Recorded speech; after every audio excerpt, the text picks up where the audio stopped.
Nous voici au cœur du passage de l'innovation que vous avez créé il y a 5 ans maintenant comme l'incarnation du premier start-up studio de la santé française.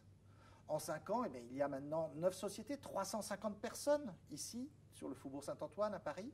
Scientifiquement, on dirait que ça marche, mais quand on voit vos 2 premières sociétés cotées, Pixium Vision et GeneSight Biologics, est-ce qu'on peut se dire que ça marche financièrement ?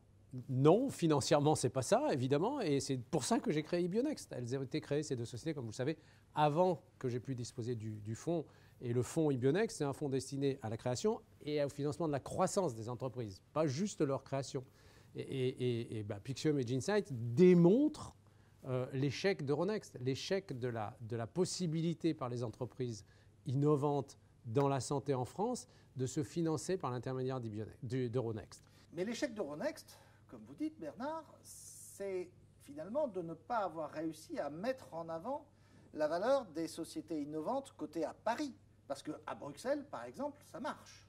Mais exactement, alors je ne sais pas comment se structure Bruxelles. Encore une fois, ce n'est pas Euronext en tant que tel, c'est la structure qui existe à Paris autour d'Euronext qui ne permet pas un fonctionnement normal du marché. C'est-à-dire, il y a un dysfonctionnement. Ce dysfonctionnement, il est probablement lié au fait qu'il n'y a pas autour du marché les intervenants qui permettent de donner une bonne valeur à l'entreprise. Il n'y a pas les fonds qui permettent d'investir des fonds spécialisés qui permettent d'investir dans l'innovation en santé. Il n'y a pas les analystes bancaires qui permettent de voir ça. C'est donc pour ça que Genfit, Selectis, avant elle DBV Technologies, s'en vont de Paris. C'est pour ça qu'ils ne s'en vont pas, ils sont encore là pour certains, il y en a qui sont largement déjà partis aux États-Unis, mais ils vont se coter ailleurs, ils vont se coter au Nasdaq.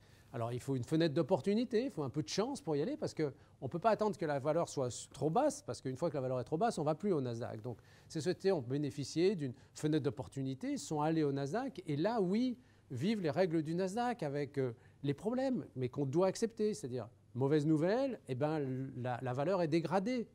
Mauvaise nouvelle, on peut aussi avoir un conseil d'administration qui décide de changer le management. C'est la règle du jeu, il faut l'accepter. Mais le corollaire de ça, c'est que lorsque les bonnes nouvelles reviennent, le cours remonte et on est capable de financer encore la croissance de la société. Ce qui n'existe pas. Est-ce que les annonces de septembre, le Next 40 et les 5 milliards de fonds d'investissement, ils sont quand même essentiellement, exclusivement tournés vers le digital ?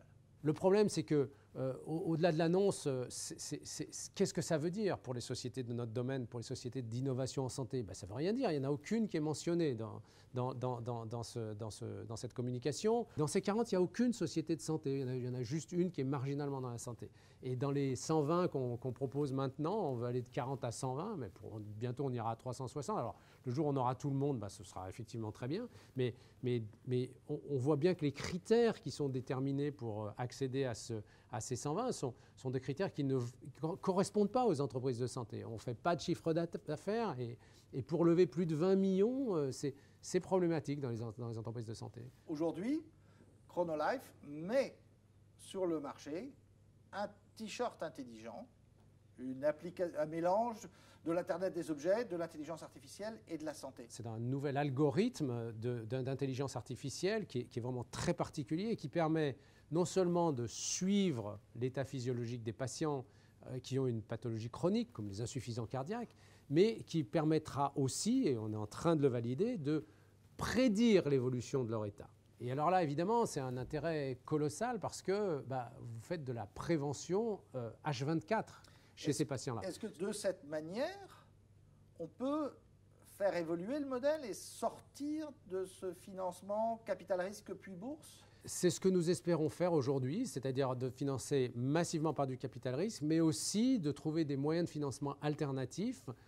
Justement, on a lancé le premier t-shirt aujourd'hui pour faire du suivi, presque, j'allais dire, non médical encore, mais ça va nous permettre de dégager des revenus qui vont permettre de financer la croissance. Mais c'est une situation assez unique qu'a cette société, et c'est une situation qu'on ne trouve pas nécessairement dans toutes les innovations technologiques de la santé.